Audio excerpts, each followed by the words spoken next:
Luar biasa, harga MG4 EV dan juga MG ZS EV baru aja dikeluarin dan harganya luar biasa terjangkau. Khusus untuk MG4 EV, potongan harganya sampai 266 juta. Karena sebelumnya yang varian Magnify, varian paling tinggi, itu harganya tembus di 699 dan sekarang hanya tinggal 433 juta. MG ZS EV sebagai mobil mereka yang paling laris, varian elektriknya hanya di 453 juta yang udah dilengkapi dengan panoramic sunroof dan segala macamnya. Jadi itu sangat worth it banget.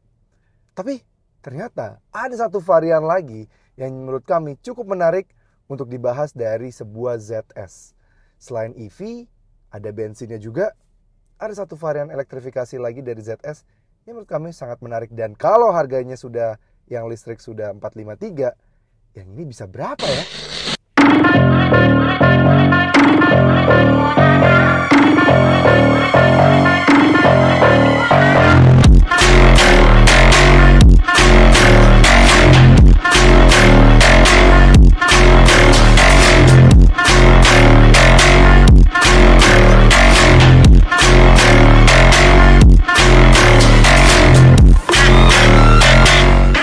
Halo guys, welcome back to CVT Indonesia bersama kami, Reza Rever. Ya, di belakang lagi ada Lucknuts, Rockford dari Lucknuts. Nah, kebetulan kami sedang berada di Thailand. Mungkin kalian sudah nonton video kami yang sebelumnya, di mana kami mereview MG Maxus 9. Nah, ini salah satu model yang menarik lagi menurut kami untuk dibahas, yaitu adalah MG VS Hybrid. Nah, MG VS Hybrid itu apa sih? Kok ada HS, ada ZS, ada VS gitu ya. Ini apa gitu ya. Nah, sejatinya MG VS ini adalah mobil yang berbagi basis atau berbagi platform dengan MG ZS yang kita kenal. Dan MG ZS sama seperti di Indonesia merupakan tulang punggung MG di Thailand. MG VS ini merupakan salah satu varian dari salah satu varian atau opsi dari bagi para CVTs yang cinta banget sama ZS. Tapi ada beberapa hal yang membedakan dengan varian ZS. Apa aja bedanya dan menarikkah untuk dimasukkan ke Indonesia? So, tanpa berlama-lama, ini dia CVT Review MG VS Hybrid.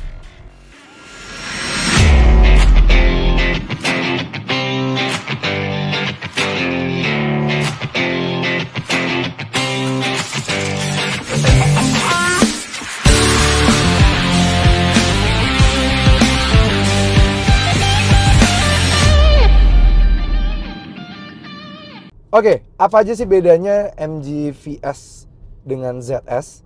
Jadi kalau kalian lihat dari luar, ini hampir mirip banget antara ZS dan VS ini.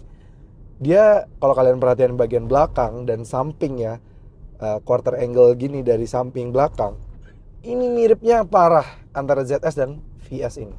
Tapi VS ini diperuntukkan untuk lebih fokus ke electrified, jadi lebih ke hybridnya.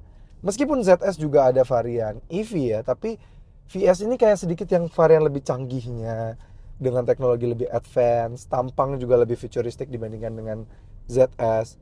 Dan untuk di market-market yang lebih suka electrified, termasuk Thailand. Thailand memang hybrid pun dan juga EV sudah mendapatkan keringanan yang lebih jelas dibandingkan dengan Indonesia. Makanya mereka MG Thailand lebih banyak menelurkan produk-produk dengan berbasis electrified. Jadi ada yang plug-in hybrid electric vehicle untuk HS, ada yang hybrid seperti VS ini, ada yang full listrik juga beberapa, ada 3 model mereka punya. Jadi lebih variatif model electrified-nya dibandingkan dengan di Indonesia yang mana memang masih simpang siur kebijakannya gitu. Oke, yang membedakan kalau dari eksterior itu adalah tadi tampangnya. Tampangnya beda banget ya kalau tampang depan. Tapi sejatinya walaupun kalau secara siluet mirip banget antara VS dan ZS. Tapi kalau tampangnya memang nih VS ini kayak tampangnya lebih futuristik, lebih kayak nggak ada pakai grill, lampu depannya lebih sipit-sipit. Grillnya juga dia beda ya. Kalau ZS kan kayak grill terbarunya, bahasa desain terbaru globalnya MG, yang mana agak mirip agak senada walaupun beda, tapi senada dengan HS dan juga MG5 GT gitu ya. Nah, sedangkan kalau ini tuh dia tampaknya tajam-tajam gitu lampunya dengan ada proyektor LED, LED DRL, dan ada penyambung grill lampu kanan dan lampu kiri itu ada kayak kesannya kayak apa ya, tarikan warna biru gitu, karena kan di mobil ini electrified. Aksen-aksen biru juga berlanjut pada bagian bawah, jadi dia tanpa fog lamp, nggak kayak si ZS yang masih ada fog lamp. Dia tanpa fog lamp dengan grill yang aksennya berbeda, EV banget. Terus di bagian bawah lower bumper juga dia ada aksen-aksen warna birunya, jadi beda banget. Dari samping siluetnya mirip banget nih ya, kalau dari lihat pilar A, B, sama C, sama D itu sama banget antara ZS sama VS ini mirip. Dia paling dibedakan dia ada opsi dual tone, pakai ban di 215/55 R17, dia pakai 17 inci, sedangkan kalau misalnya ZS kan pakainya 16 inci kalau di Indonesia. Dia desainnya mengipas gitu dengan dual tone, bagus.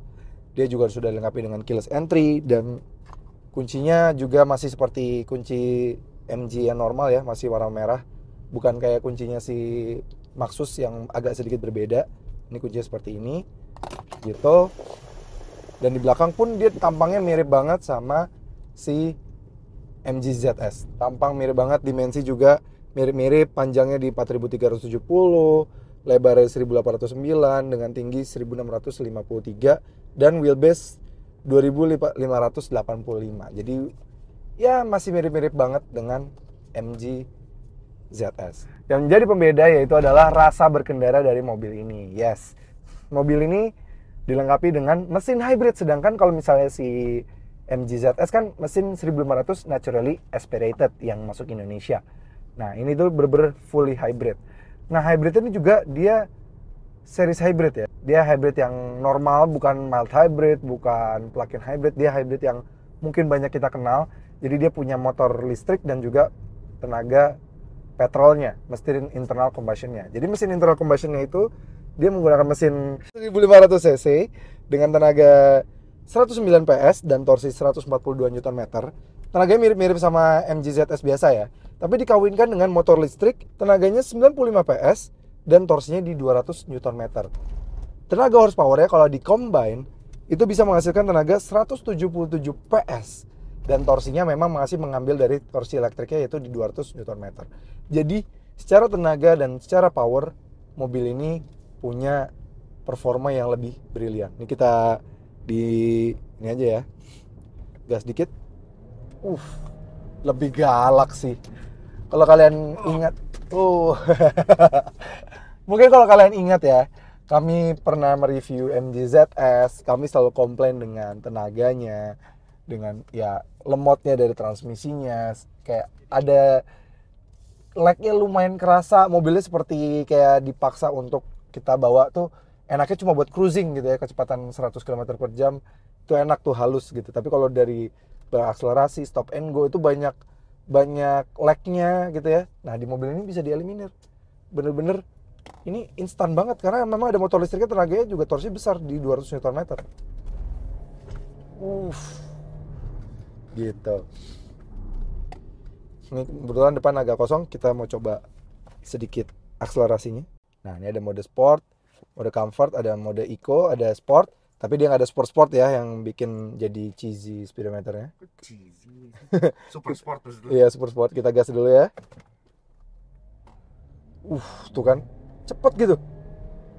Dia langsung memberikan torsi instan karena memang mobil ini ya dibantu dengan listrik, jadi udah cepet, udah 100. Kalau menurut pengetesan teman-teman juga yang di Thailand, mobil ini mampu melutaskan 0-100 hanya di bawah 9 detik saja. Kayak around 8,9 detik gitu. Jadi hampir 9 detik. Jadi cukup cepat kalau kita ingat aja MG ZS-nya yang dengan mesin 1500 naturally aspirated tanpa bantuan hybrid itu cuma di 14 detikan pengetesan kami di Indonesia. Dan sedangkan mobil ini 8,9 detik. Hampir terpotong setengah dari akselerasi si MG ZS. Dan VS ini jauh performa lebih baik, efisiensi juga pasti jauh lebih baik dibandingkan dengan ZS, dan mobilnya responsif banget nih. Kalau kita berkali-kali tuh cepat gitu, kita lagi santai gitu, bisa tiba-tiba disalip sama mobil lain, mau kick down langsung udah 80 udah 90. Itu tidak akan pernah terjadi di MG ZS ya. Dimana MG ZS memang sangat membutuhkan waktu untuk mendapatkan kecepatan yang paling prima. Luar biasa banget jadi mobil ini. Oke, ngomong-ngomong soal baterainya, baterai kapasitas dari mobil ini, dia punya kapasitas baterai di 2,13 kWh. Nah, dengan baterainya tuh bahannya lithium ion. Nah, ini tuh cukup bagus kalau kita ingat ya, misalnya mobil-mobil hybrid yang ada di Indonesia, let's say sesaudara dia, Wuling Almas Hybrid, itu di 1,7. Yang di kelas mobil ini, Yaris Cross, itu bahkan di bawah 1 kWh, atau tepatnya di 0,7 kWh. Jadi dia di 2,13 kWh, artinya kapasitas baterai itu cukup memadai banget, lumayan besar. Jadi berkali-kali kalau kita membutuhkan motor listriknya untuk mau berjalan dengan baterai EV-nya, itu juga bisa berkali-kali lakukannya dengan mobil ini gitu. Jadi ini cocok banget untuk dimasukkan ke Indonesia karena memang mengingat ZS itu ya secara performa dan efisiensi juga bukan yang terbaik di kelasnya gitu ya. Tapi memang yang harus disayangkan dari MG VS ini adalah meskipun dia ada energy meternya ya, jadi energy flow-nya tuh kita bisa pantau dari sini, kondisi baterainya berapa bar gitu ya. Kita bisa lihat juga yang masuk ke baterai berapa, flow-nya tuh apa, dari mesin kah atau dari regenerative braking, bannya kah yang bisa kita atur dari tombol curse ini ya. Tombol curse ini kayak di F1 ya, ini kayak regenerative braking sebenarnya. Kita bisa atur 1, 2, dan 3. Nah tapi dia tuh nggak ada tombol dedicated EV. Kita udah mencari nih, tiga orang di mobil ini sudah mencari apakah ada mode apakah ada mode EV full. Tidak ada di sini ya, nggak ada ya, nggak ada mas ya, nggak ada di sini. Kita nggak nemu dan kita pantau tuh ya udah kalau kita berjalan di kecepatan 20 pun memang masih mesin bensinnya membantu untuk menggerakkan motornya gitu, menggerakkan rodanya bagian depan, dan sebagian dipakai untuk mengecas baterainya gitu. Jadi nggak pernah benar-benar berjalan atau terlihat berjalan dengan full EV-nya. Sangat disayangkan sini, padahal kan ini hybrid ya. Seharusnya mungkin bisa dibuat lebih advance lagi supaya ini bisa lebih berjalan dengan full hybridnya kayak atau bagaimana gitu ya. Tapi sayang ini masih belum bisa, kita nggak bisa melihat tenaganya full EV-nya atau segala macamnya. Tapi nggak apa-apa, overall desain dashboardnya, desain tuas transmisinya, itu kayak sepertinya memang MG lebih niat untuk merubah VS ini sebagai mobil yang beda dari ZS gitu. Walaupun kita sebenarnya tahu ini kayak mobil yang sama sebenarnya sama ZS, sebagai mobil yang terlaris mereka di Thailand sana. Sepertinya, tapi sisanya misalnya kayak kursinya dengan kontur yang beda juga warna joknya, dan panoramic sunroof yang besarnya sama kayak ZS. Overall sih experience di dalam interiornya VS semuanya masih mirip-mirip dengan ZS-nya gitu. Fitur-fitur wise lengkap, mobil ini sudah lengkap di Apple CarPlay, Android Auto, APB, active parking brake dan segala macam juga sudah ada. Dan mobil ini juga cukup menarik kalau misalnya memang MG berniat memasukkan ke Indonesia, karena seperti kita tahu MG ZS dengan kondisi CBU dan varian tertingginya itu di sekitar harga 350-an, dan yang varian EV-nya sudah baru kemarin meluncur itu 453. Kalau bisa ditaruh di tengah-tengah itu selisih 50 juta antar keduanya, misalnya let's say di 400 pas gitu ya, yang varian hybrid, itu bisa menjadi pilihan lah buat masyarakat Indonesia. Karena mengingat gak semua pabrikan bermain dengan 3 konfigurasi. Biasanya ya kalau mainnya full internal combustion gak ikutan main EV. Tapi kalau main EV biasanya gak ikutan main hybrid gitu. Dan jarang banget yang misalnya kayak si Wuling yang main ada hybridnya, ada internal combustion biasa, dan ada yang full listriknya. Mudah-mudahan MG dengan satu grup dengan Wuling bisa memasukkan MG VS dengan harga yang sangat bersaing, karena mengingat gak semua orang sudah siap bertransmigrasi ke elektrik. Jadi kalau masih belum siap dan ingin iritnya, pengen tetap dapat range yang jauh, terelektrifikasi, bisa ke hybrid dulu, yang mana MG VS bisa jadi solusi sementara. Oke, bagaimana menurut kalian? Perlu nggak MG VS masuk ke Indonesia? Tulis kolom komentar ya. Oke CVT, terima kasih sudah nonton. Jangan lupa like video ini, subscribe ke channel YouTube CVT Indonesia, dan nyalakan lonceng notifikasi. Main juga ke Instagram kami di @cvt.indonesia. Dan bagi kalian tertarik untuk meminang MG yang sudah dijual di Indonesia bisa melalui website kami di civicindonesia.co.id. Kami pamit undur diri, sampai ketemu lagi di video berikutnya.